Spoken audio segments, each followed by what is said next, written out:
AOC's chief of staff says the quiet part out loud. Nancy Pelosi warns illegal immigrants how to avoid ICE. And we check the mailbag. I'm Ben Shapiro. This is The Ben Shapiro Show. All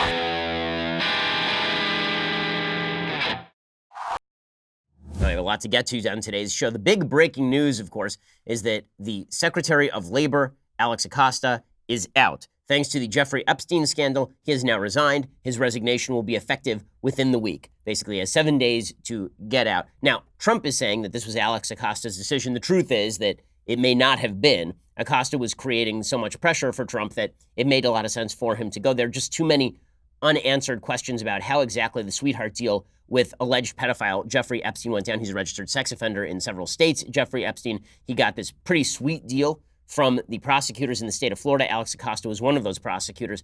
Now, the case against Acosta, that he had cut some sort of sweetheart deal, wasn't quite as cut and dry as I think a lot of people would like to make it. There are a few contentions that Acosta made in his own defense that are relevant and may in fact be true. One is that we just haven't seen all the underlying evidence in the case. We don't know how strong that evidence was. There were a lot of witnesses who said that Acosta did things to them, but that doesn't necessarily amount to a sex trafficking charge. It may amount to a sexual molestation charge on the state level, but that's a state level charge. The trafficking charge is the federal charge, and the prostitution across state lines charge, that is the federal charge, and that's what Acosta was tasked with. The real question that I have is why the state of Florida didn't go after Epstein. If it was so cut and dry that there were all these women coming forward and they had the evidence that all these women were telling the truth, why was he not in jail for statutory rape, at the very least, for an extended period of time, or child molestation for an extended period of time? Those are state crimes. In any case, Acosta made the defense that other prosecutors signed off on this, the judge signed off on this, that deals like this happen on a fairly regular basis. That may be true. I've talked to several prosecutors. Some say true, some say not true. There are a couple things that he said in his own defense that do not ring true. He said, for example, that he only stepped in with the federal government and the power of the DA when it became clear that the state was not going to prosecute Epstein.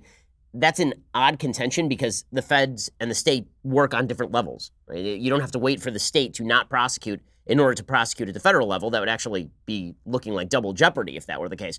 But nonetheless, that particular argument by Acosta didn't hold water. Also, there are a lot of unanswered questions about all of this, such as, was it pressure from the defense attorneys on the prosecutors that led to this deal? What evidence did they actually have? Were they trying to shut down the FBI investigation? And all the rest. So Acosta basically had to go. In just a second, we'll tell you what President Trump had to say and what Alex Acosta had to say. Suffice it to say, once Acosta is gone, this is no longer a Trump administration scandal. And then the question is going to become, okay, who else was involved and what exactly was Jeffrey Epstein doing? The going theory right now, the kind of hot theory on Wall Street right now, is that Jeffrey Epstein, who was purportedly a billionaire and probably was not a billionaire, that he was actually making his money, this is the theory, from blackmailing people, that he was trafficking in underage girls with very famous people, and then he was blackmailing them with tape of that information, which is an astonishing story if true. We'll get to that in just a second. First, let me tell you, I am somebody who likes to work out a lot. I know you wouldn't know it from looking at me, but beneath this mild exterior, this meek exterior, lies the body of a Greek god. But when I'm on the road, or when I don't get to the gym during the day, there is some way that I need to work out. And the way that I work out is with OpenFit. Why? Well, OpenFit is awesome. OpenFit takes all of the complexity out of losing weight and getting fit. It's a brand new, super simple streaming service. It allows you to work out from the comfort of your living room, or hotel room in my case, in as little as 10 minutes a day. OpenFit classes are led by some of the most effective and engaging trainers in the world. Their classes are terrific. I do them with my wife as well. Forget all the complexity and the stress around getting fit. Just press play and work out on your schedule. View on your computer, web-enabled TV, tablet, smartphone, and Roku. OpenFit has changed the way I work out. With my code BEN, you can join me on a fitness journey that's personalized just for you. Again, use my code BEN and start using OpenFit for your journey to a healthier life. Right now, during the OpenFit 30-day challenge, my listeners get a special extended 30-day free trial membership to OpenFit. So see if you like it. You will. You can lose up to 15 pounds in 30 days. All you have to do is text BEN to 303030. You will get full access to OpenFit, all the workouts, all the nutrition information, totally free. Again, just text BEN to 303030. That's BEN to 303030. Text us to receive up to 5 marketing texts sent via automated technology to your number. Consent not required to purchase. Message and data rates may apply. Membership automatically renews. You can cancel anytime. Go check out OpenFit. It really is terrific. Okay, so here is what President Trump had to say. According to CNBC, Labor Secretary Alex Acosta said on Friday that he will resign amid controversy over the way he handled a sex crimes case against wealthy businessman Jeffrey Epstein a decade ago when he was U.S. Attorney for Southern Florida.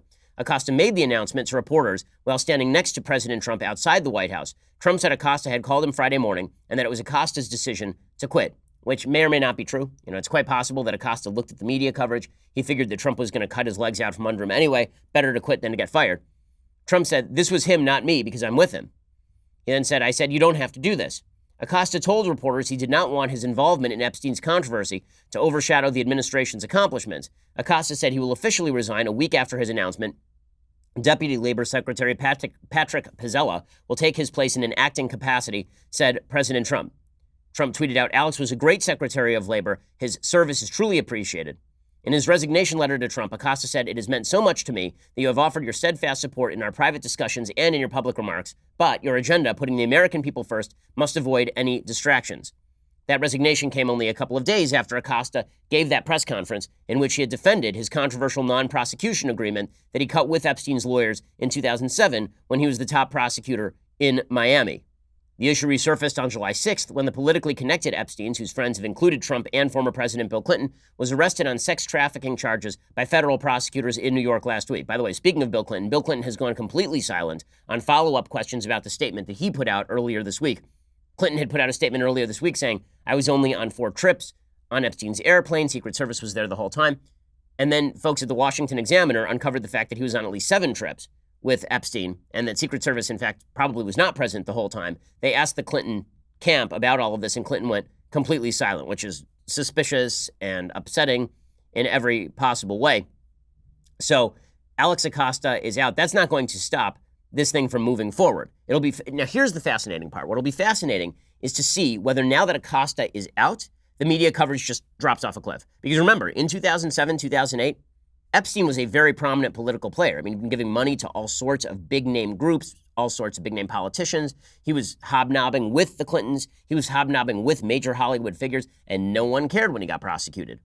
Now he's getting prosecuted again. And because President Trump is in office, and because he was friendly with Trump, and because he had cut a deal with Trump's Secretary of Labor, this became a national story again. Well, now that new information is coming out that may implicate some of the Democrats' favorites, it'll be interesting to see whether the media just get off the horse completely, whether they say, okay, we're not going to cover this thing anymore. Now it's over. It doesn't impact Trump. So therefore, it's not relevant. That will be fascinating to see.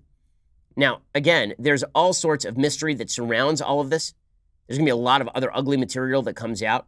According to the San Francisco Chronicle and Bloomberg, the mystery surrounding Jeffrey Epstein's private island continues. Quote, "From the harbor on St. Thomas, the boat skims eastward across the crystalline Caribbean, takes a turn, and there it is, the palm-fringed paradise that was the private redoubt of Jeffrey Epstein. An American flag on a towering pole flutters in the breeze. A blue and white building that resembles a temple sits atop one of the hills. The pool and cabanas are visible in the difference. No traffic on the winding dirt roads. It's quiet now on the island of Little St. James. Epstein dubbed it Little St. Jeff's. Locals have other names for it. Pedophile Island and Orgy Island. This is where Epstein, convicted of sex crimes a decade ago in Florida, now charged in New York with trafficking girls as young as 14, repaired his escape from the toil of cultivating the rich and powerful." San Francisco Chronicle and Bloomberg report, "Few here doubt that Epstein is wealthy. He routinely touched down on St. Thomas aboard his private jet before being whisked by helicopter to his 72-acre retreat. He spent many millions after buying it for about $8 million in 1998, carving roads, planting scores of 40-foot palms, building several villas and temple structure, which was topped by a gold-colored dome until Hurricane Irma blew it off, according to locals. Yet the size and source of Epstein's fortune are as much a source of speculation here as they are on Wall Street. Bankers and money managers wonder exactly what his business entailed, with theories ranging from helping the ultra-rich reduce their taxes to buying and selling currencies. Reed Weingarten, a lawyer for Epstein, didn't immediately return a voicemail message seeking comment for the story. There's no question that he has assets that are worth an awful lot of money. He has companies that hold his Gulfstream jets. He obviously owns a townhouse in New York that's worth more than $100 million. But it is unclear where exactly he was getting that money in the first place. The only unusual aspect of the main residence, a former worker said he was aware of, because they've interviewed people who worked on Epstein's estate here, were the security boxes in 2 offices. The level of secrecy around a steel safe in Epstein's office in particular suggested it contained much more than just money. Outside of an occasional visit by a housekeeper, no one was allowed in these rooms. So obviously, everybody wondering what's in that safe will have to deploy Geraldo Rivera to go find out what exactly is in the safe. So all of this is deeply suspicious, of course. New victims are coming forward on a near daily basis with regard to Epstein. The fact that this guy escaped prosecution for so long is truly astonishing. According to the Miami Herald, at least a dozen new victims have come forward to claim they were sexually abused by Jeffrey Epstein, even as the multimillionaire money manager tries to convince a federal judge to allow him to await a sex trafficking trial from the comfort of the same $77 million Manhattan mansion where he's accused of luring teenage girls into unwanted sex acts. Apparently, since Saturday, 4 separate women have reached out to New York lawyer David Boyce, and at least 10 other women have approached other lawyers who have represented dozens of Epstein's alleged victims in the past. Jack Scarola, a Palm Beach attorney, said that at least 5 women, all of whom were minors at the time of their alleged encounters with Epstein, have reached out either to him or Fort Lauderdale lawyer Brad Edwards. Scarola said the people we are speaking to are underage in Florida and in New York. They are not individuals whose claims have previously been part of any law enforcement investigation. All of this could get quite ugly. But will the media's interest wane now that the Trump administration is really no longer involved? We will find out.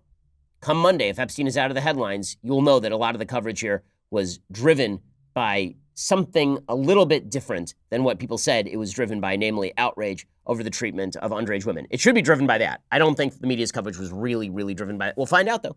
Maybe I'm wrong. Okay, in just a second, we're going to get to the big political story of the day, which is the Democrats really veering hard to the left. I know this has been the story of the last few years, but they're doing it on a daily basis, and it's getting more and more extreme. We'll get to that in just a second. First, right now at my house, we are doing a lot of home renovation, and that includes redoing our entire kitchen. Well, that means that we can't cook in that kitchen, and that means that we have to bring a lot of food in from the outside. This has made for us DoorDash absolutely indispensable, and it could be indispensable to you as well. DoorDash connects you to your favorite restaurants in your city. Ordering is super easy. Just use the DoorDash app and choose what you want to eat. A Dasher will bring it to you anywhere you are. Not only is that burger place you love on DoorDash already, there are over 310,000 other amazing restaurants. DoorDash connects you with door-to-door delivery in over 3,300 cities, all 50 states and Canada. Order from your local go-tos or choose from your favorite chains like Chipotle, Wendy's, Chick-fil-A, The Cheesecake Factory. Don't worry about dinner. Let dinner come to you with DoorDash. I mean, listen, I eat out too much, and DoorDash makes it possible for me to eat in while eating out, which is pretty great. Right now, our listeners can get $5 off their first order of $15 or more when you download the DoorDash app and enter promo code BEN. That's $5 off your first order when you download the DoorDash app from the App Store and enter promo code BEN. Again, that is promo code BEN for $5 off your first order from DoorDash. Go check them out right now. They're awesome. And use our promo code BEN. It lets them know we sent you, and you get $5 off your first order. Okay, so the Democrats are now saying the quiet part out loud increasingly. And it's amazing. All they had to do was not be crazy. It's all they had to do, and they were completely incapable of doing it. And so they continue to be utterly and completely insane.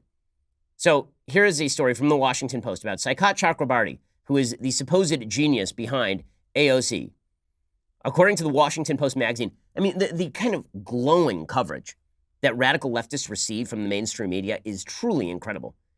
It's a long piece titled AOC's Chief of Change. Saikat Chakrabarty isn't just running her office. He's guiding a movement. Ooh. I remember when they used to say this sort of stuff about staffers for Paul Ryan. There'd be a staffer for Paul Ryan putting out a big plan on how to reform entitlements, and the Washington Post would run huge stories about how a nearly anonymous staffer was actually supremely powerful, a genius, wonderful, lovely. The media's love affair with the radical left is the great undercovered story in American politics, except by folks on talk radio, people in the podcast world, and the alternative media. Here's the story. On a Wednesday morning in late May, emissaries of 2 of the strongest political voices on climate change convened at a coffee shop a few blocks from the U.S. Capitol. Saikat Chakrabarty, chief of staff to Representative Alexandra Ocasio-Cortez, was there to meet Sam Ricketts, climate director for Washington Governor Jay Inslee, who is running for president almost exclusively on a platform of combating global warming. A newly released plank of Inslee's climate change agenda had caught the attention of Chakrabarty and his boss, who had tweeted that Inslee's, quote, climate plan is the most serious and comprehensive one to address our crisis in the 2020 field. Pleased by the positive reception from the demanding Green New Deal wing of the climate struggle, Ricketts had set up this meeting with Chakrabarty to establish a personal connection and share approaches to climate advocacy. Now, there's a punchline to this story. Okay, here's the punchline. Just wait for it. You ready? Here's the punchline for the story. So Chakrabarty is meeting with the climate director for Washington, Governor Jay Inslee, one of the million anonymous people running for president on the Democratic side of the aisle. Inslee's big spiel is that he only cares about climate change. Chakrabarty told this staffer, Sam Ricketts, quote, "Congrats on the rollout. That was pretty great." Ricketts said, "Thank you again for the kudos you guys offered. We wanted to be a pace setter in the field. I think we're there now. I wanted to ask you for input in addition to hearing what you guys are working on." Chakrabarty had an unexpected disclosure. He said, "The interesting thing about the Green New Deal is it wasn't originally a climate thing at all." Ricketts greeted this startling notion with an attentive poker face, reports the Washington Post. "Do you guys think of it as a climate thing?" Chakrabarty continued.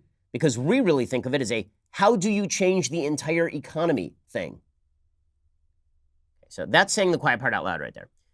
One of the suspicions of people on the right for a long time has been the global warming movement.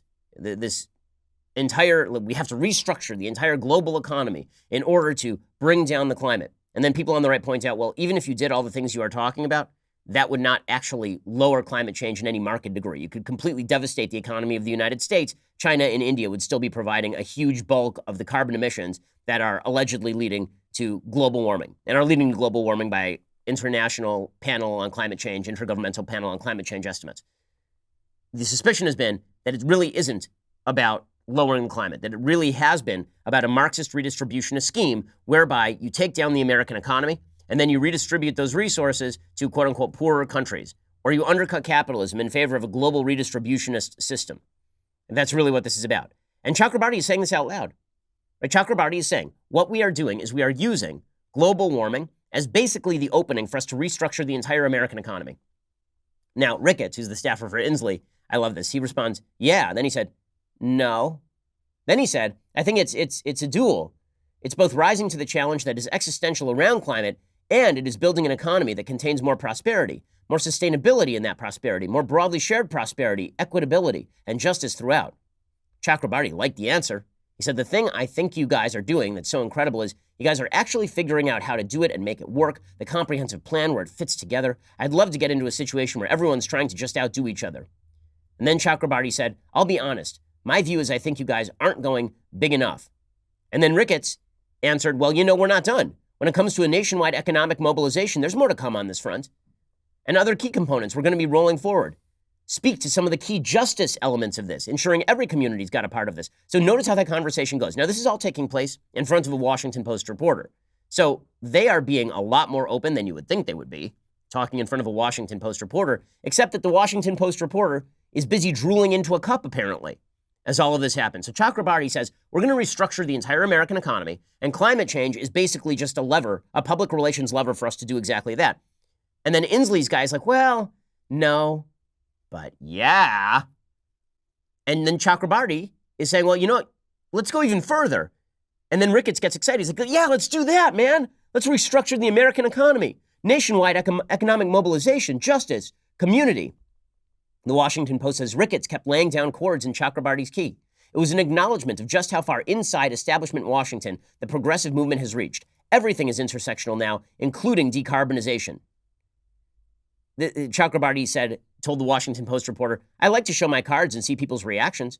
I just wanted to get a sense of where they're coming from. They seem open and hungry and want to do stuff. In my mind, an ideal situation is we have a president surrounded by a bunch of people who are constantly thinking, how could we go bigger, bolder, faster, better on everything? I don't know if Inslee's going to be president, but if he runs a really good campaign, maybe he ends up running a big agency. What's the mindset he's going to bring to that agency?" Amazing. Wow. And then, of course, we get 4,000 words of absolute drool with regard to Chakrabarty from the Washington Post. Now, the hilarious thing is that Nancy Pelosi and the other members of the Democratic Party want Chakrabarty out. They want him out because he is promoting AOC's notion that Nancy Pelosi and the moderate Democrats are a bunch of racists. He's the one tweeting out that they're a bunch of Jim Crow racists. So a bunch of black Democrats today were ripping on the Justice Democrats, who are largely led by Chakrabarty, and saying, why are you guys all only attacking black Democrats from the South? You called Nancy Pelosi a racist for opposing you. You seem kind of racist for opposing us. So it's an intersectional crap fight over in the Democratic Party. Totally what they deserve. But this is what happens when you spin down that wild left rabbit hole. We'll get to more of the wild left rabbit hole in just one second. First, Now, I am not a great sleeper. This is particularly true when I'm on the road. The reason I sleep worse on the road is because not only don't I have the mattress that I love, I also do not have the sheets that I need. The sheets that I need, Boll and Branch. Boll and Branch sheets are better than any sheets you've ever slept on. You probably haven't thought very much about the sheets you're sleeping on. You got it as like a wedding gift, and now you've been sleeping on it for a while, or you went out to the local store and you just bought whatever's had the highest thread count. That's not how nice sheets work. If you want nice sheets, you need to go to Boll and Branch. Everything Boll and Branch makes, from bedding to blankets, is made from pure 100% organic cotton. It means they start out super soft. They get even softer over time. You buy directly from them, so you're essentially paying wholesale prices. Luxury sheets can cost up to $1,000 in the store. Boll and Branch sheets are only a couple of $100. Everyone who tries Boll and Branch sheets loves them. Shipping is free. You can try them for 30 nights. There's no risk, no reason not to give them a try. To get you started right now, my listeners get $50 off your first set of sheets at bollandbranch.com, promo code Ben. Go to bollandbranch.com today for $50 off your first set of sheets. That's BOLL and branch.com, promo code Ben. bollandbranch.com, promo code Ben. I promise you're going to love these sheets. They are just amazing. They're so good we threw out the rest of our sheets, really, and we only have Boll and Branch sheets now. bollandbranch.com, promo code Ben. Go check them out. So the left has moved so far to the left now that Chakrabarty, being posited as a hero, openly saying that the Green New Deal is not about being green. It is much more about the New Deal. That all this really is about restructuring the entirety of the American economy. You think that's a strong pitch to the vast majority of Americans who are looking at rising wages, who are looking at a Dow Jones Industrial Average above 27,000, who are looking at an unemployment rate of 3.7% and saying to themselves, what we really need is a radical restructuring of this economy? You think this is a strong pitch? But this is where Democrats are going. This is where they are going. They are going with, we want to restructure the entire American economy, and also we're going to call each other and you racist. Now, I have to say, I am really enjoying the spectacle of AOC going after Pelosi and calling Pelosi racist because Pelosi, as we pointed out on yesterday's show, has been downplaying AOC's impact inside the caucus and telling AOC to stop attacking fellow Democrats. Right? That's been delicious. So AOC's been attacking Pelosi. She said yesterday that not only is Nancy Pelosi a racist, basically, right? She said that she's attacking women of color. And then she said, I'm not saying you're a racist. I'm just saying you're attacking women of color, which means you're a racist. And then she followed that one up by saying, her attacking us at a time when we're receiving death threats. So AOC is using the exact same tactics on Nancy Pelosi that she has used on people like me, on people on Fox News, on anyone who has ever said anything negative about AOC. She's using the exact same tactics on Nancy Pelosi. What's hilarious is that Democrats are now coming out and saying, this is really disingenuous for doing this to Nancy Pelosi. Right, it was disingenuous the whole time, you rubes. It was disingenuous. It was a lie the entire time. You were happy when it was knocking on people you don't like. But as soon as she's knocking on Nancy Pelosi, then it's, God, this lady's out of control. What's she doing? Why is she playing the race card on Nancy Pelosi? That seems dishonest. Yes, that's right. It is dishonest. It was dishonest the entire time. It was dishonest the entire time. But you're only allowed to say it, I guess, when it targets Nancy Pelosi. Now, speaking of AOC and Nancy Pelosi, the truth is that the only thing that Nancy Pelosi really dislikes about AOC is exactly what you see in that article from her chief of staff, which is that AOC keeps saying all the quiet parts out loud. When it comes to policy, Nancy Pelosi doesn't radically disagree with AOC on any of this stuff. She just thinks that AOC is pie in the sky and doesn't have any way of achieving what AOC is going for. But on policy, there are not a lot of disagreements. Let's take an example. So AOC now says that she wants to axe the entire Department of Homeland Security. Now, I am fine with the idea of devolving a lot of the services of Homeland Security back to the Secretary of Defense. I thought the creation of the Department of Homeland Security in the first place was just the creation of another giant federal bureaucracy that would grow and grow because every department does. But when AOC says she wants to axe the Department of Homeland Security, she doesn't mean she then wants to redelegate all of the parts back to their original departments. Right? According to the San Francisco Chronicle, although some activists have urged the government to abolish its immigration enforcement arm, Representative Alexandria Ocasio-Cortez came out in favor of eradicating the entire Department of Homeland Security. Not replacing it, just eradicating it. The department's creation after the terrorist attack of September 11th significantly threatened American civil liberties, Ocasio-Cortez said. She said she wanted to get rid of Homeland Security. She said people sounded the alarm back then that these agencies are extrajudicial, that they lack effective oversight. It is baked into the core foundational structure of these agencies. Okay, so she's not talking about how she would replace their services. She just wants it gone. Okay, so who exactly is then going to protect the homeland? And when I say I don't want extra bureaucracy, it's because I think we don't need an extra department to do the same work. When she says she wants to get rid of the Department of Homeland Security, she means she wants to disband ICE. She wants to get rid of all of the enforcement agencies. Former White House Deputy Chief of Staff Karl Rove said that this was, quote, moronic, stupid, naive, and dumb. Went direct to the thesaurus and came up with that, which is exactly true. Some members of Congress worried that the White House originally was concealing the department's true cost. That's true. Some conservative Republicans were opposed to it. I was not in favor of setting up a DHS at the time, if I recall correctly. Still, that is not what Ocasio-Cortez is talking about. She's talking about getting rid of the services of the DHS, not redelegating them. Nancy Pelosi, meanwhile, is just as radical or more radical than AOC. Not on DHS, but on ICE. How do we know this? Because yesterday, Nancy Pelosi released a statement in which she suggested that illegal immigrants basically hide from ICE. It's amazing. She warned her caucus on Thursday about President Trump's planned immigration raids this weekend. She urged members to spread information about undocumented immigrants' legal rights. Speaking to closed-door whips, Pelosi urged members to spread the party's Know Your Rights campaign, according to two people in the room. Democrats took the same approach earlier this year. Pelosi told members she plans to reach out to religious leaders to encourage them to oppose the efforts, as she did last month. Pelosi even issued a statement trying to explain to people that they did not have to allow ICE agents into their homes. And she said that if somebody shows up at your house and they ask if there's an illegal immigrant there, you just say you don't have a warrant to come into my house and the illegal immigrant hides upstairs. There's nothing they can do about it. There are warrants out against these illegal immigrants. The vast majority of people Trump is talking about raiding and arresting are people with outstanding warrants. Not merely, in many of these cases, not merely people who have overstayed their visas, but people who have committed separate crimes and for whom there are outstanding warrants. I mean, it's an amazing thing to watch Democrats who are now openly stumping for people to escape the hand of the law. And Pelosi came out in a press conference yesterday, and she said that President Trump is, quote unquote, terrorizing families. It's about values that the president does not seem to share. And we saw this morning when he announced his heartless raids on families this coming Sunday. And as they prepare to go to church, they feel very threatened and scared by these raids. So hopefully the president will think again about it. Families belong together. Every person in America has rights. These families are hardworking members of our communities and our country. This brutal action will terrorize children and tear families apart. Okay, Pelosi is talking about a blanket amnesty right here. She's talking about a blanket amnesty. Everybody who is in the country illegally now effectively becomes an American citizen who gets to live here forever. That is what she is talking about. Even people against whom there's an outstanding warrant, because that's who we're talking about here. And as I say, most of the people who are going to be targeted are people who have committed other crimes other than just being in the country illegally. So here's what Pelosi did. She apparently read from a card at her weekly press conference. She said, quote, "An ICE deportation warrant is not the same as a search warrant. If that is the only document ICE brings to a home raid, agents do not have the legal right to enter a home. If ICE agents don't have a warrant signed by a judge, a person may refuse to open the door and let them in." So she's trying to tell people exactly how to avoid ICE's legal enforcement actions. It's unbelievable. Kamala Harris is doing the same thing, of course. She appeared on MSNBC with Rachel Maddow, and she made the argument that what President Trump was doing with immigration raids, which, by the way, have taken place under every single president, including under President Obama, she called them a crime against humanity.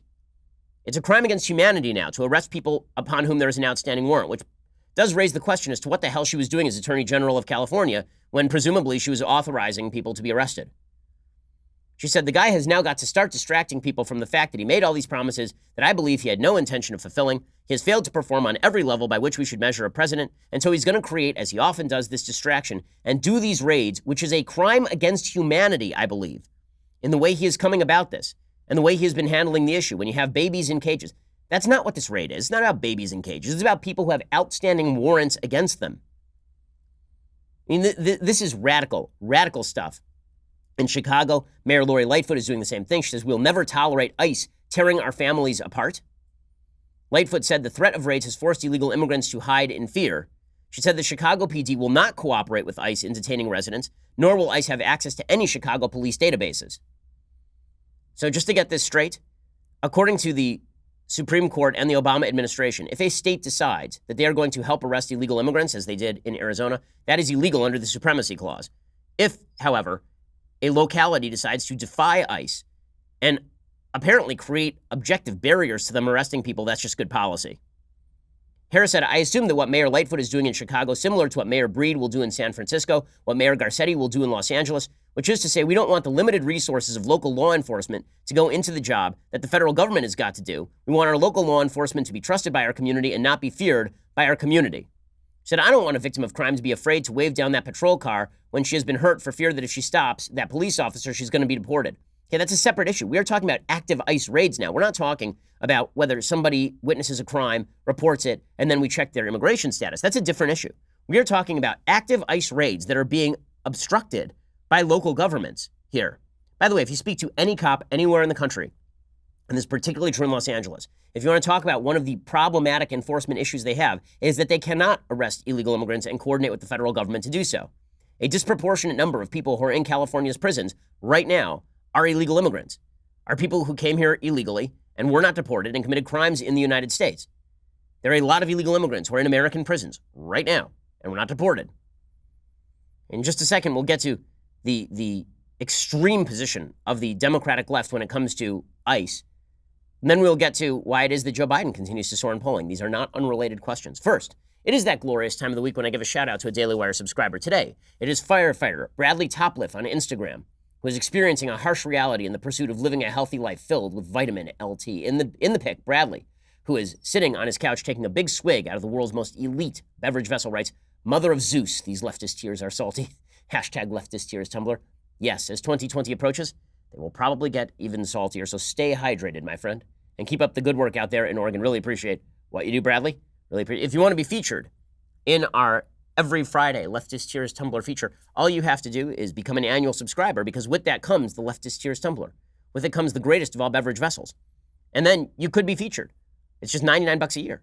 And when you spend that $99 a year, you also get amazing goodies. Like you get our Sunday special on Saturday. This week's Sunday special, Daniel Hannan, the UK Member of Parliament for the EU Parliament. He joins us. Daniel is a really tremendous scholar and a great thinker. Here's a little bit of what it sounds like. Britain, in the end, was not prepared to become a province of a country called Europe. We want to have the best and closest relations with our neighbours. They will remain our friends and our allies and our suppliers and our customers. But we want to live under our own laws, just like any other country. So it's a great interview. Daniel Hannan is a brilliant guy, a really learned guy. We have some disagreements. We have a lot of agreement. He really explains, I think, in depth what Brexit is all about. So definitely worthwhile. And again, when you subscribe, you get it a day early and you get extra material behind the paywall as well. So go become a subscriber. We have all sorts of goodies coming for subscribers. By the way, while you're at it, you should go subscribe to something that is called, it's a new podcast that we are involved with called Apollo 11, What We Saw. Later in Things I Like, I'll play you a little bit of what that is about. But it is super cool. So you should go to Apple Podcasts right now, iTunes, anywhere you listen to podcasts, and go subscribe to Apollo 11, What We Saw. Also, go subscribe over at Daily Wire so you get everything that we do. We are the largest, fastest growing conservative podcast and radio show in the nation.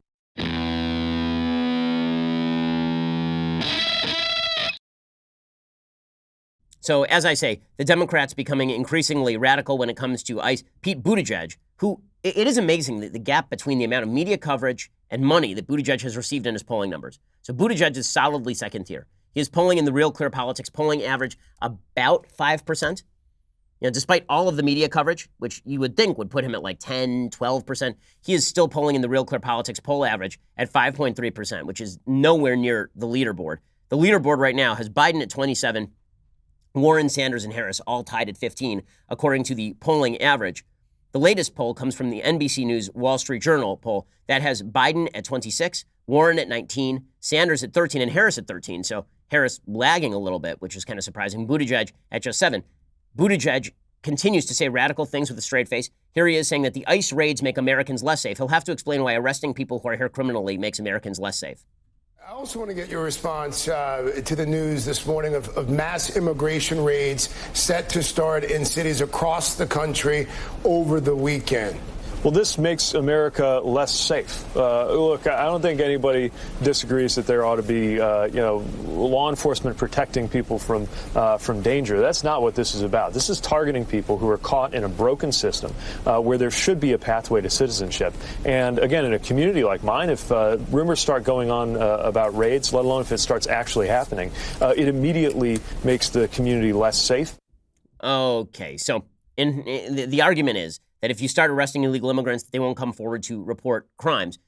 Well, again, these ICE raids are, just as Obama's were, are largely going to target people who have outstanding warrants. and not just warrants for overstaying their visas. If we were just arresting everybody overstaying their visas, there are like 10 million people in the country, 11 million minimum, maybe 20, according to some estimates. That's not what this is. Jared Polis is going even further. Jared Polis is the governor of Colorado. He said, if true, these reports are of great concern and another failure of leadership by the Trump administration. Instead of working with Congress to find a real comprehensive solution to our broken immigration system, the president is unfortunately focused on creating uncertainty and fear. These actions make our communities less safe and increase distrust of law enforcement. Colorado celebrates our immigrant communities. We will not allow the public safety of Coloradans to be held hostage by the Trump administration. So here is the Democratic position as of now. Get no wall on the southern border to stop illegal immigration. Get rid of the criminal section of the U.S. Code about illegal immigration that makes it a criminal offense to cross between border patrol entry points, between points of entry on the border. Get rid of that, so it's just a civil offense. You basically get a ticket, and then you're released into the interior of the United States. Also, you can't deport anyone. So if people overstate their visa, we should never have an immigration raid. We should never deport anyone. So what they are calling for is open borders and blanket amnesty. There is no other way to read the combined policy of what they're talking about. Have they said anything about border enforcement anywhere in here? Anywhere in here? It's unbelievable. All they had to do was be reasonable. All they had to do was say, listen, we think that President Trump is overstating the case on the evils of illegal immigration. We think that it is not nearly as dangerous as he says it is, but we understand that any sovereign country has to protect our borders, and that's why we would increase funding on the border. That's why we would provide better resources for Border Patrol so they can take care of people in humane fashion on the border. And that's why we would create a stage-by-stage program to make all the illegal immigrants in the United States actual citizens. Right? They could push a quote-unquote moderate program, and they could probably knock Trump for being quote-unquote too extreme. Instead, they've reacted to Trump's immigration position by going so far to the left. And this is where the Democrats are completely misreading the tea leaves here.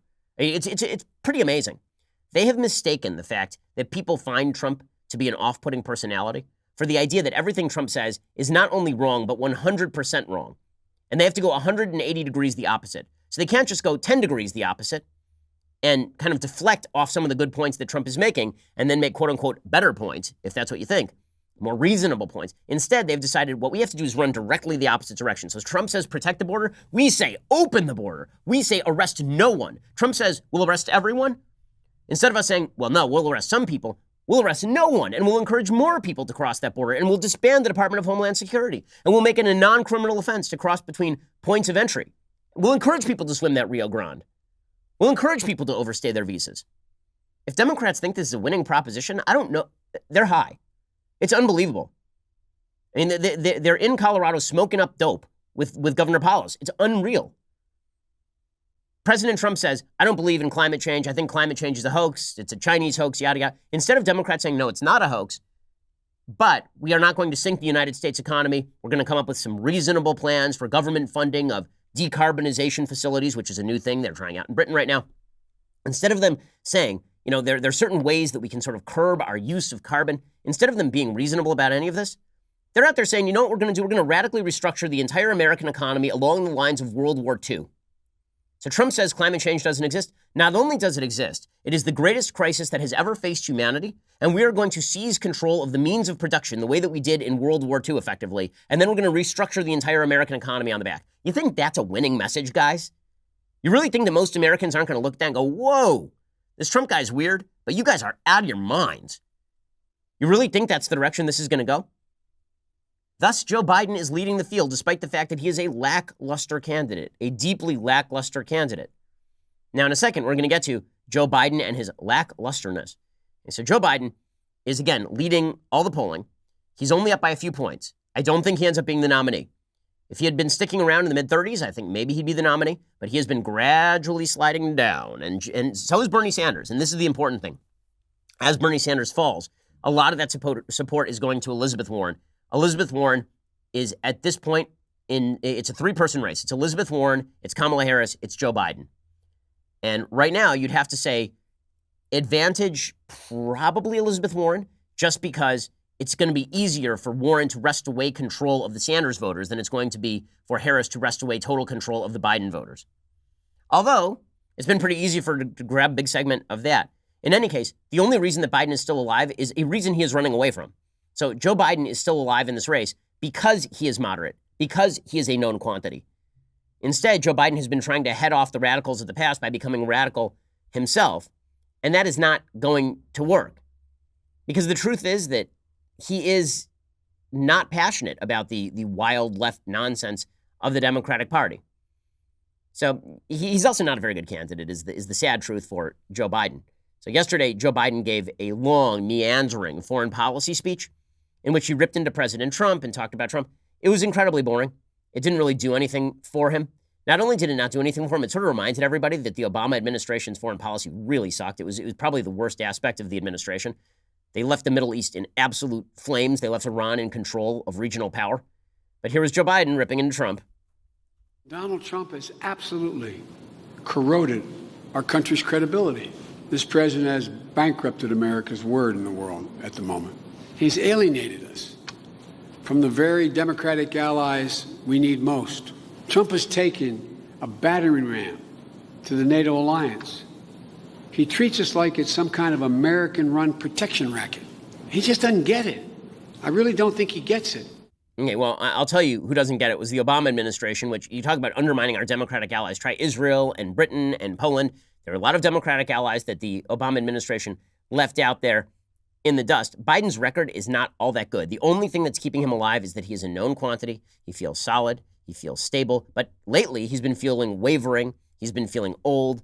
That's why he's not going to be the nominee. And so you're going to end up with one of these radicals. Now, that would theoretically lead President Trump into a pretty good position, because the more radical the Democrats are, the better off for President Trump. So, for example, President Trump yesterday made an announcement that he would not actually force a citizenship question onto the census. Instead, he issued an executive order ordering his other agencies to start asking questions of local agencies about the number of illegal immigrants underneath them. This avoids the constitutional problem that was created by the latest Supreme Court decision. He decided not to go up against the Supreme Court.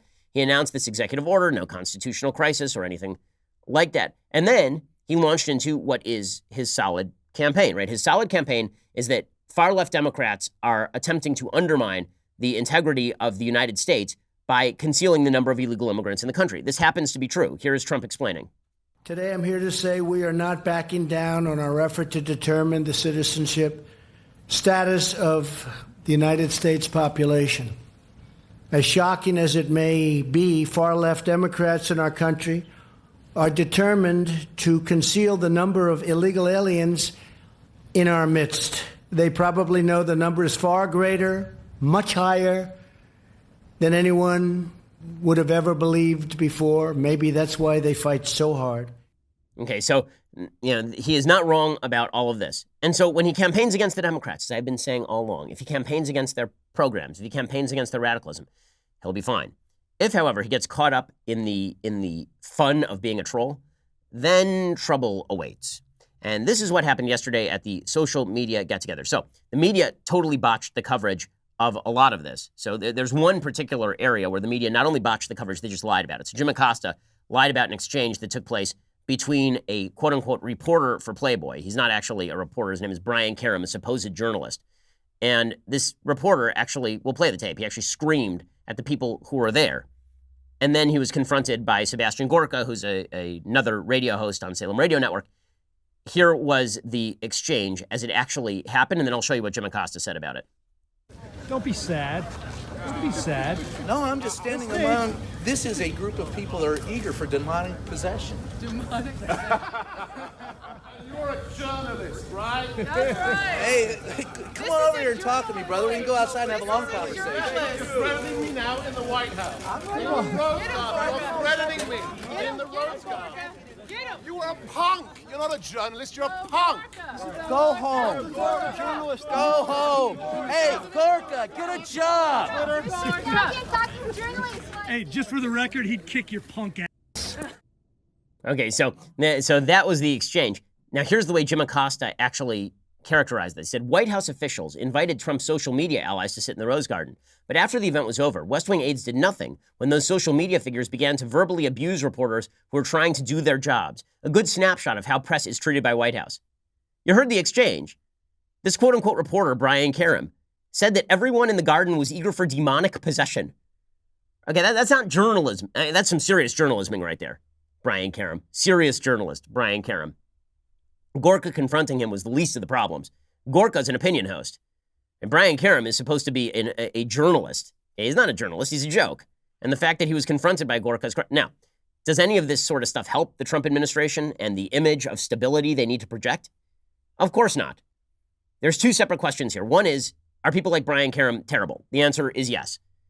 Okay, the second question is, why are you having a bunch of people who are at the very least deeply controversial to the White House in the first place? Like, there are a bunch of people who are at the White House in this particular group of folks who were basically, have been involved in conspiracy theorizing, Seth Rich conspiracy theorizing, right? All sorts of stuff that makes Trump vulnerable to the charge that he's bringing a bunch of people who ought not be at the White House to the White House. And why would Trump open himself up to that? What is the benefit of that? Now, maybe it's to motivate the base, but I promise you guys, everyone knows the base is motivated.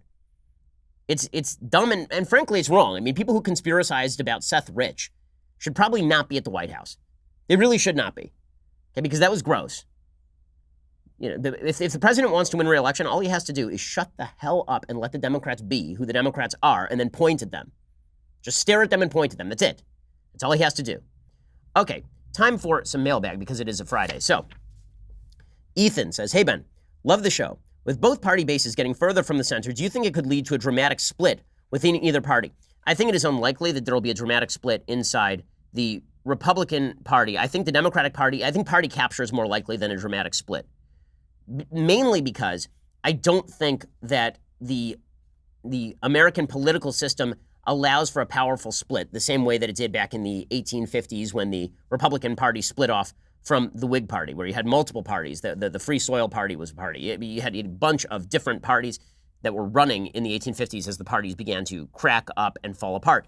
I don't think that you're going to see the same thing. It's much easier to capture a party as President Trump did the Republican Party, or as AOC is currently capturing the Democratic Party, than it is to split off and do your own thing. And I don't think that the lines are clearly enough drawn. So you would need one major issue where everyone disagrees, not merely a tactical question, but an actual political question. So the reason the Whig Party split is because some of the party wanted slavery gone and some of the party wanted slavery maintained with a Stephen Douglas-like deal. In this particular case, what is the split issue? In the Republican Party, there's fairly unanimous support for pro-life laws, for example. There's not a split wedge issue inside the Republican Party. Inside the Democratic Party, Pelosi and AOC disagree about tactics, but not much else. And Pelosi is happy to pat all of the intersectional allies on the head, just so long as they back her progressive agenda. And they agree with her progressive agenda, so why wouldn't they go along with that? So the sort of ugly rhetoric that you're seeing inside both parties, the infighting, I don't think that ends in a split. Bob says, hey, Ben, after seeing all the evidence, how can you believe the moon landing was real? Take, for instance, that the American flag is blowing in the wind in the famous Apollo 11 photo. Since there's no air in space, how can the flag ripple? It had to be on a sound stage. Well, it wasn't, not only was it not on a sound stage, there is a fantastic series, I've referred to it on the show already, called Apollo 11, What We Saw. It's coming out very soon. You should go subscribe to it and listen to every detail along the way as we were in the space race, as we landed a man on the moon. Bill Whittle, the host, does a great job of debunking a lot of these particular myths about the flag rippling. It's the momentum of the flag when you put it down on the moon and all that. There wasn't actual wind on the moon.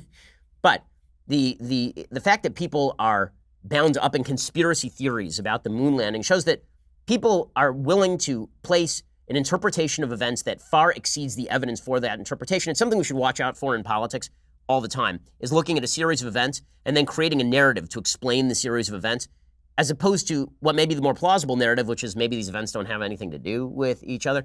Conspiracy theories are a way for us to put narrative on the world, but in this case, it's a false narrative to put on the world. The reason that I don't believe that this was done on a soundstage is because it was not done on a soundstage. It is because there is solid evidence that we did, in fact, launch people to the moon. It would have required not just a few people. It would have required tens of thousands of people to be involved in a conspiracy. And one of the things about conspiracies is that conspiracies that actually happen usually are fairly small because it's hard to keep a secret like that for that long.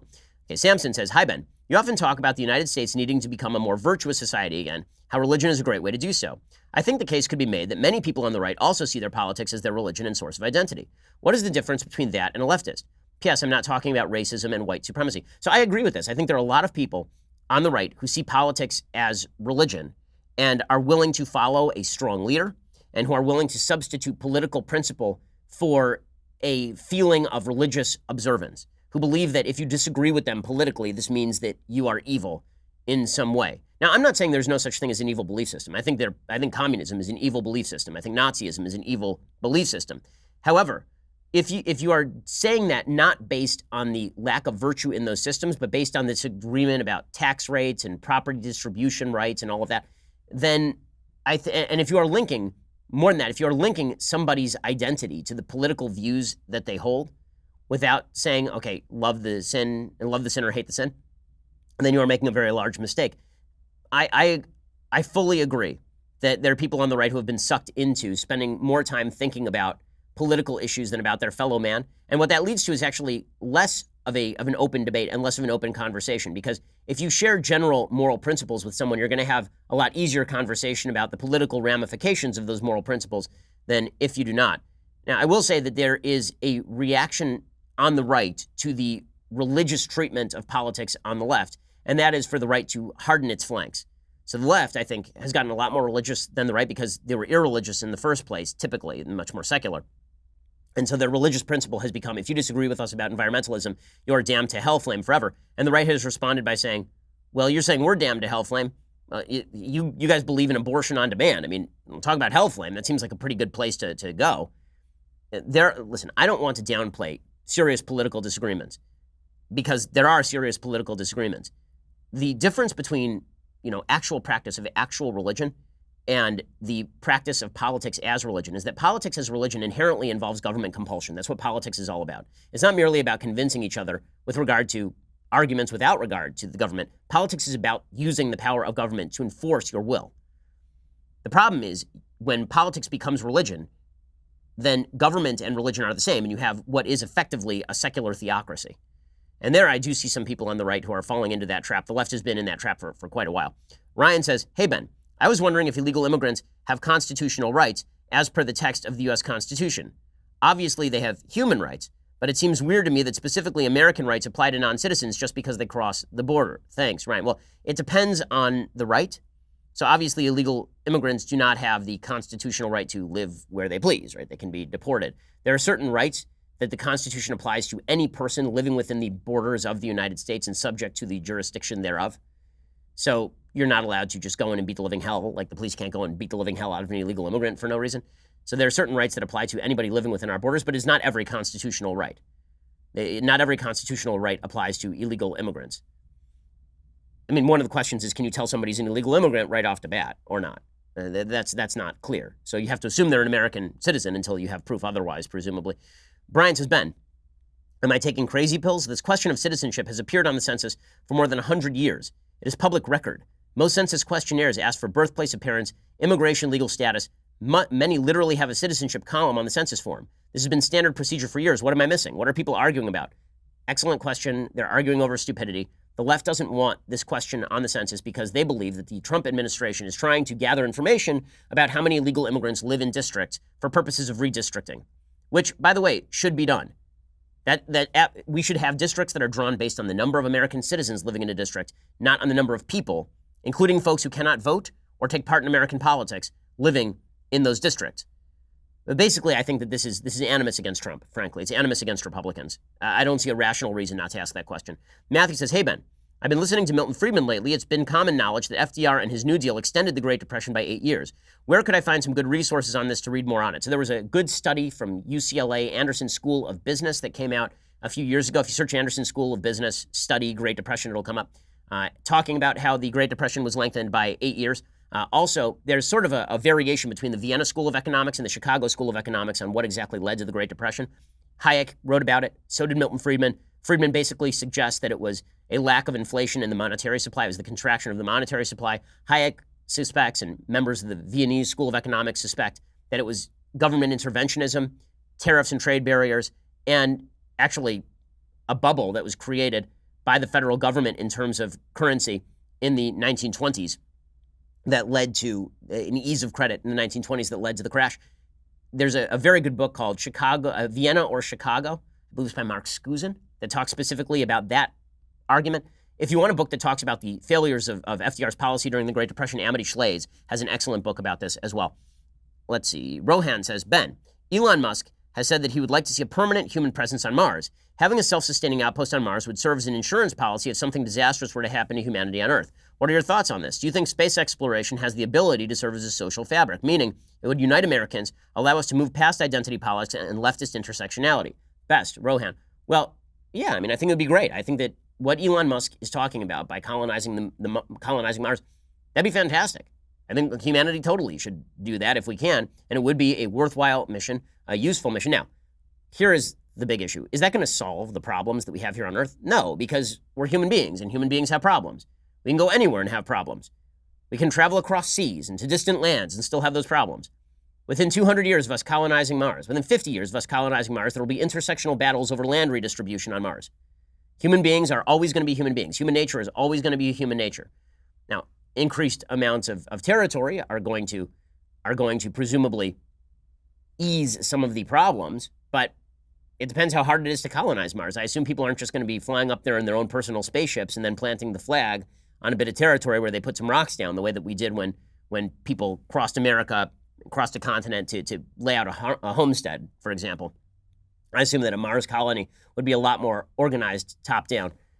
So human nature is always going to be human nature is the short answer. Maeve says, hey, Ben, you say our healthcare system is broken and that universal healthcare, as the left is promoting it, is not the solution. I agree on both fronts. What do you think should be done to improve America's healthcare system from where it is now? I've been a listener of your podcast for a while, recently became a Daily Wire subscriber. Well, appreciate it. So there's a very good report by Avik Roy that I've been reading through that has some kind of temporary fixes and solutions for the healthcare system in the United States, relies a lot on health savings accounts, the transition away from employer-based healthcare and more toward individually based healthcare where you are responsible for purchasing your own insurance, and thus when you lose your job, you don't necessarily lose your insurance. Obviously, being able to sell insurance across state lines would help. Deregulation of the insurance industry would certainly help.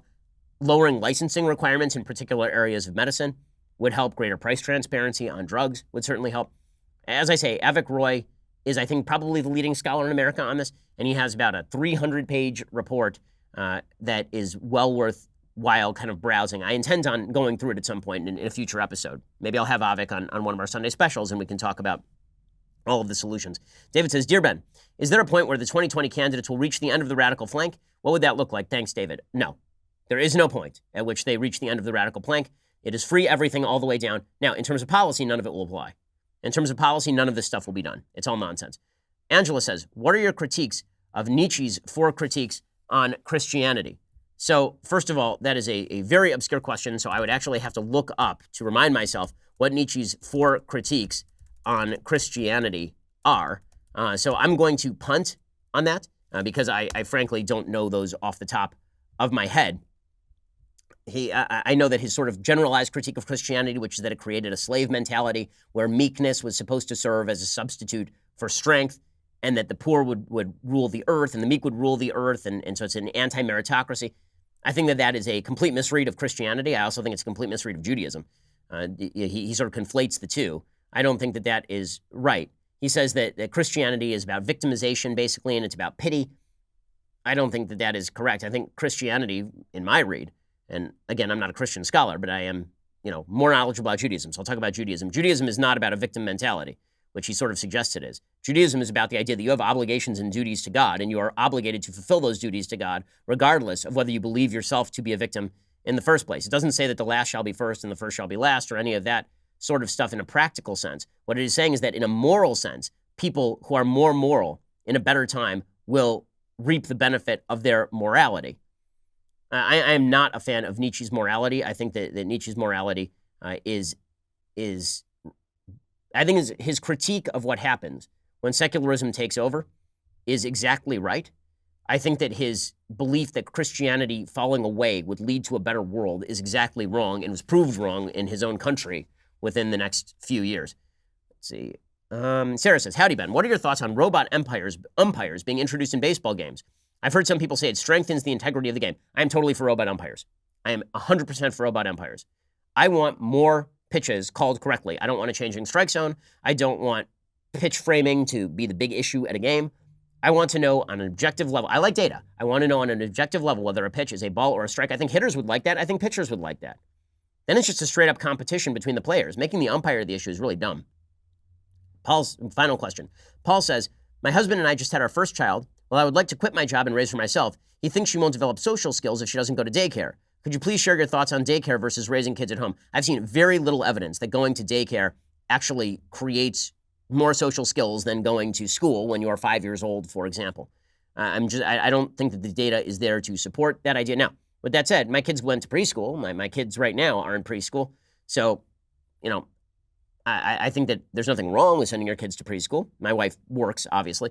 But at the same time, raising your kids at home and being home with your kids, there's nothing wrong with that either. You're going to make play dates. You're not just going to be at home with your kids all the time. You're going to make play dates. You're going to meet other kids. You're going to bring them to church groups. Kids will find a way to socialize, and you will find ways for your kids to socialize. You don't necessarily have to send them to daycare in the care of another adult. There'll be one adult for 30 kids. Depends on the daycare. Honestly, it also depends on the quality of the daycare.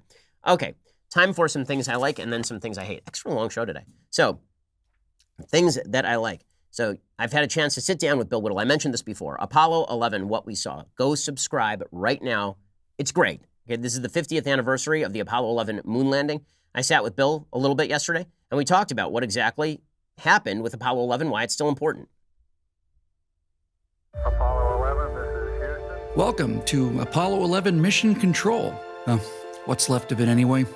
The space race. 12 years of open warfare between two superpowers. The United States and the Soviet Union.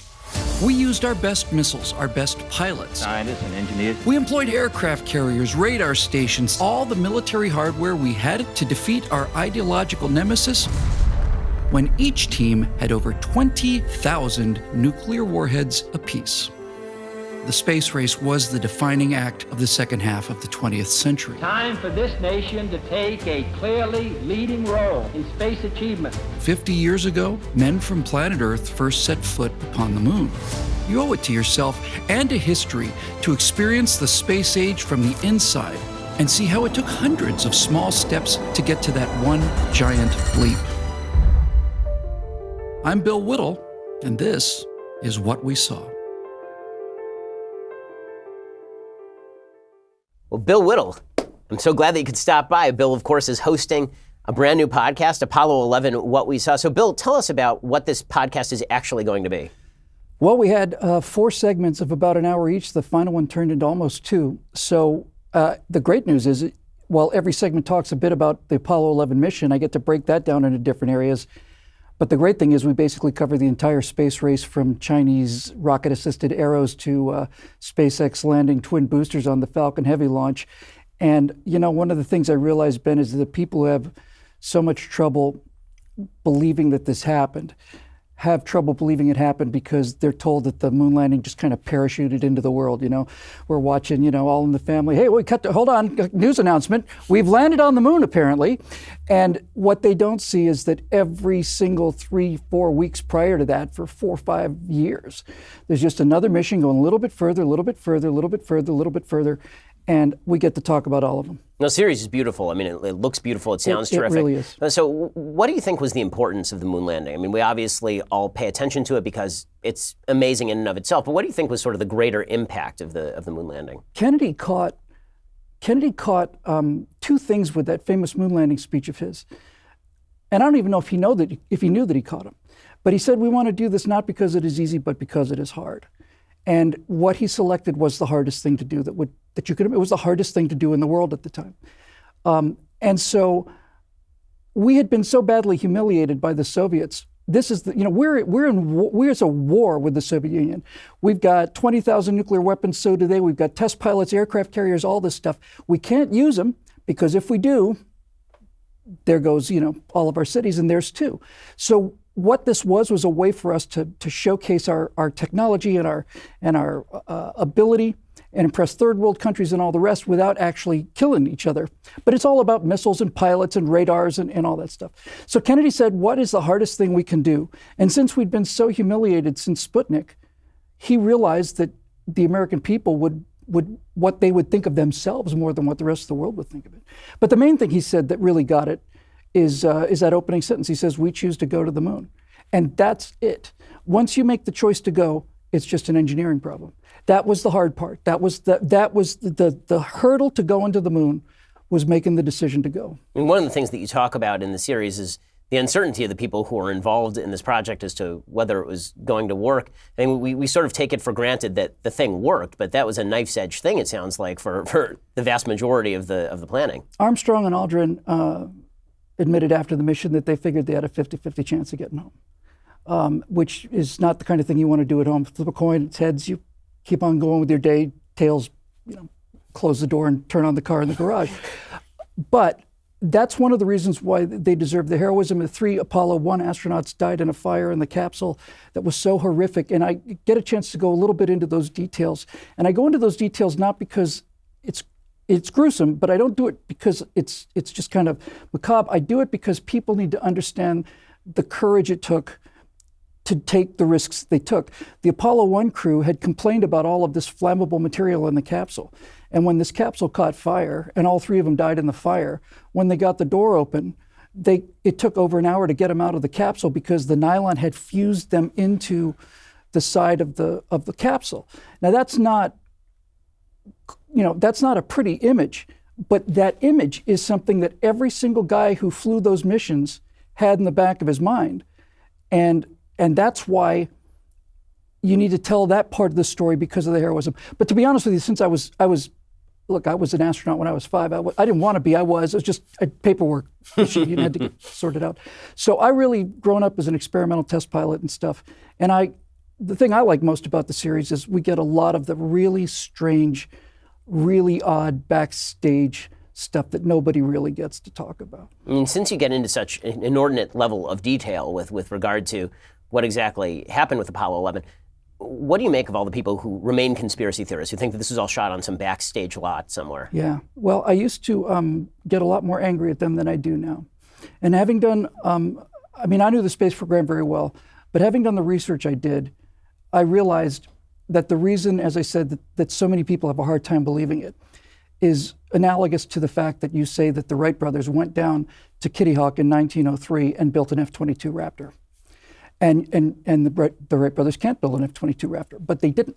They built a wooden thing with canvas wings, which evolved into the biplanes of World War I with canvas wings, which evolved into the all-wood Hurricane in World War II, which evolved into the P-51. Now we get jets, we get the Sabre, we get the F-4, we're supersonic, fly-by-wire with the F-16, we get stealth with the F-117, we get radars with the F-15, better engines with the 118, and then you can build an F-22.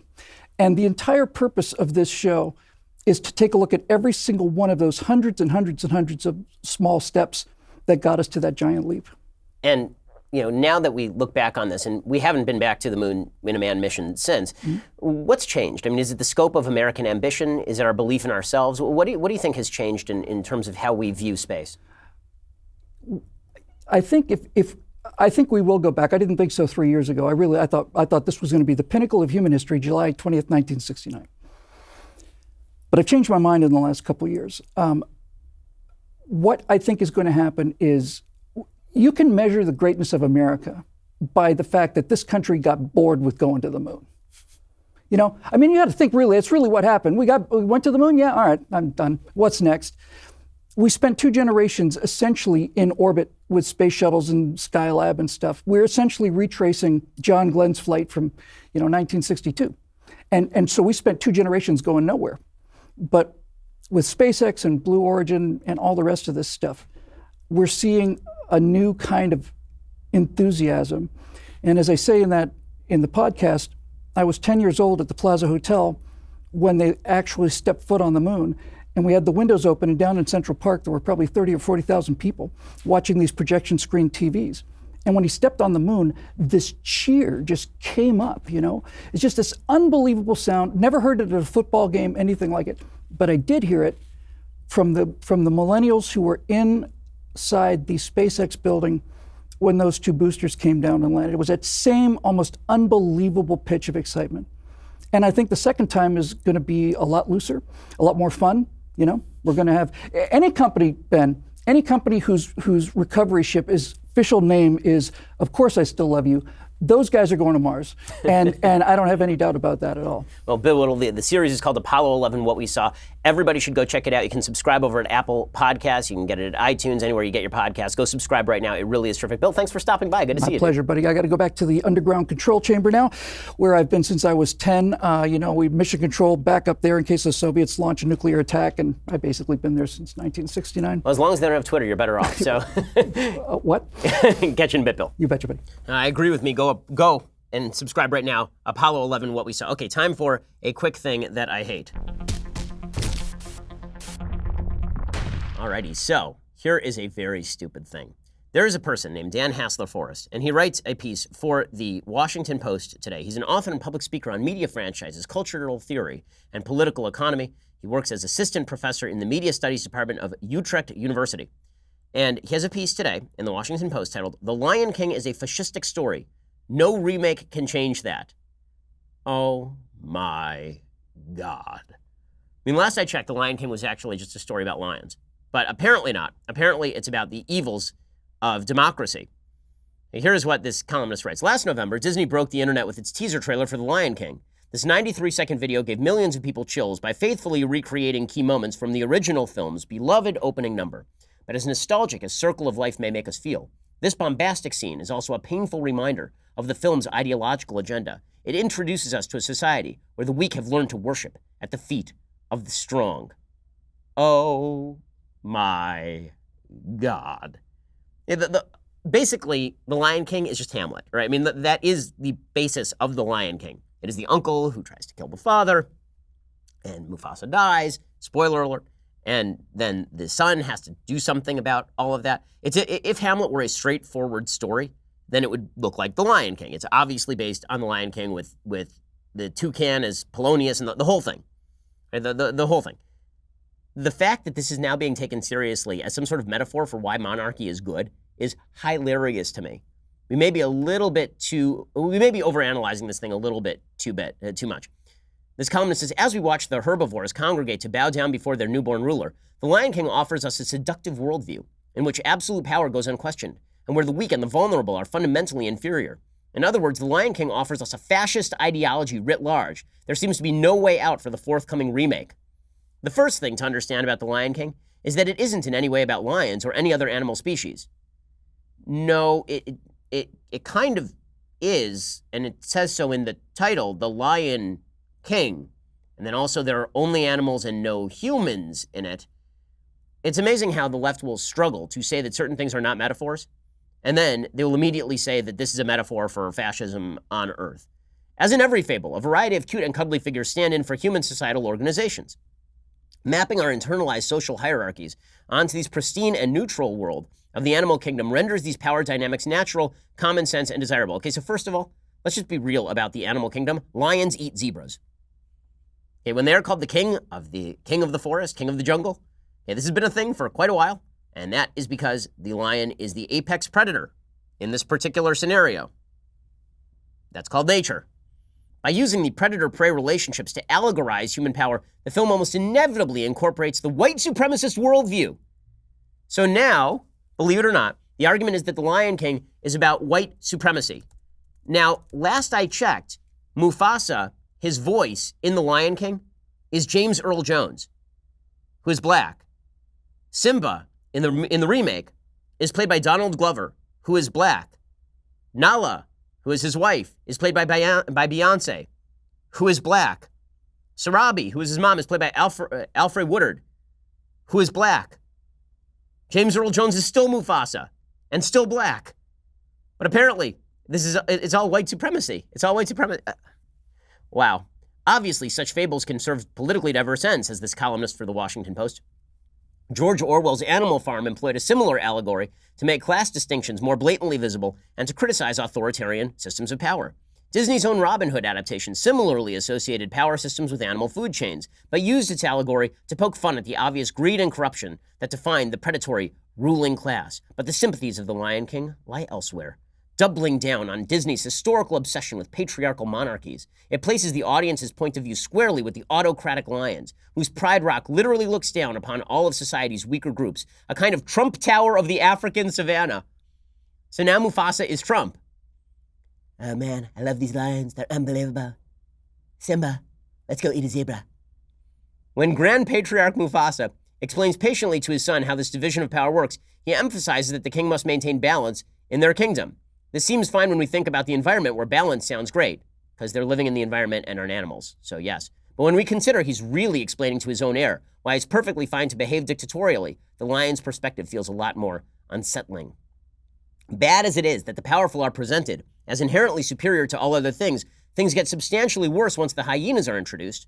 With the lions standing in for the ruling class and the good, herbivores embodying society's decent law-abiding citizens, the hyenas transparently represent the black, brown, and disabled bodies that are forcefully excluded from this fascist society. So the hyenas are black and brown and where's the disabled? Is there a disabled hyena? Like a hyena rolling around in a wheelchair in Lion King? Did I miss that part? And they're black and brown, as opposed to the lions, whose voices are all black folks.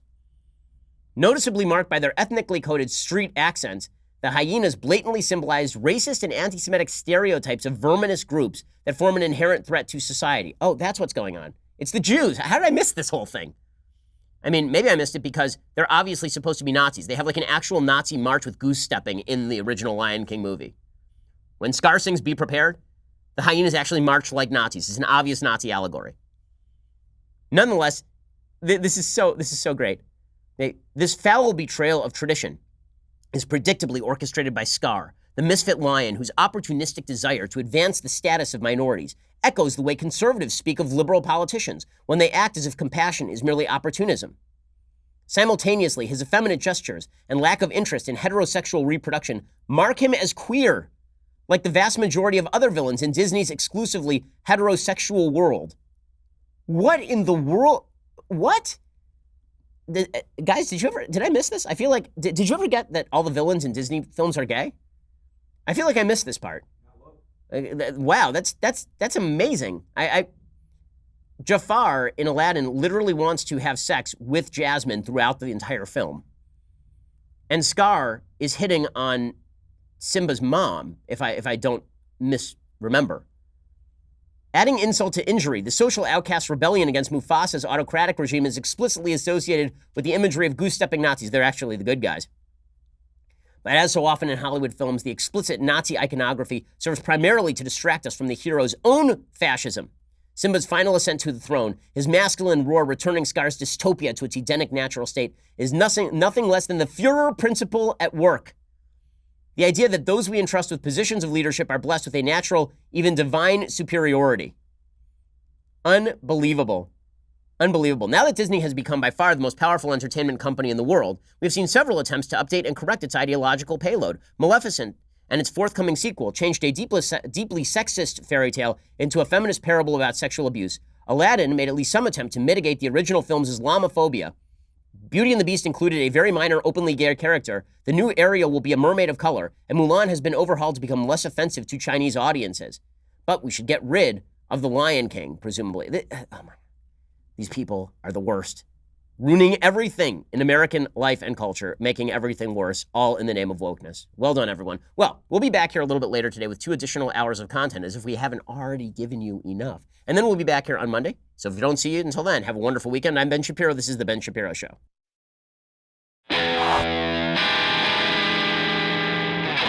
The Ben Shapiro Show is produced by Robert Sterling, directed by Mike Joyner, executive producer Jeremy Boring, senior producer Jonathan Hay. Our supervising producer is Mathis Glover, and our technical producer is Austin Stevens, edited by Adam Sayevitz. Audio is mixed by Mike Coromina. Hair and makeup is by Jesua Olvera. Production assistant Nick Sheehan. The Ben Shapiro Show is a Daily Wire production. Copyright Daily Wire 2019. Hey guys, over on the Matt Walsh Show today, a former Trump staffer claims that she was the victim of battery when Trump forcibly kissed her, she says. Well, there's video now of the incident in question, and it seems to completely vindicate Trump. We're going to talk about that. I'll play the video, and we'll talk about what we can learn from this whole case. Also, I want to discuss a real example of true courage and female empowerment. This is a teenage girl in Connecticut who is standing up against the madness of allowing biological boys into girls' sports. This is something, this, as I said, is real empowerment. This is courage. This is something feminists should be celebrating, but for the most part, they're not. And we're going to talk about that today also over on The Matt Walsh Show.